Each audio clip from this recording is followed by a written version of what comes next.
visited lead Indiaত কাম কৰি থাকোতে তেওঁ দিল্লীৰ পৰা ইছলামাবাদ গল 6 বাৰ She has traveled from Islamabad to India 3 times when she was working with Lead Pakistan. But when she was working with Lead India, 6 বাৰ তেওঁ ইছলামাবাদ গৈছে আৰু যেতিয়া চাকৰি বদলালে অক্সফোৰ্ড পলিসি ম্যানেজমেন্ট এটা বেলেগ এটা অৰ্গানাইজেশনত সোমালে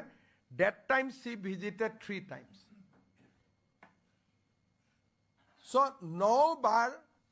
ভাৰত আৰু পাকিস্তানৰ মাজত আৰু 3 বাৰ পাকিস্তান থাকোতে ভাৰত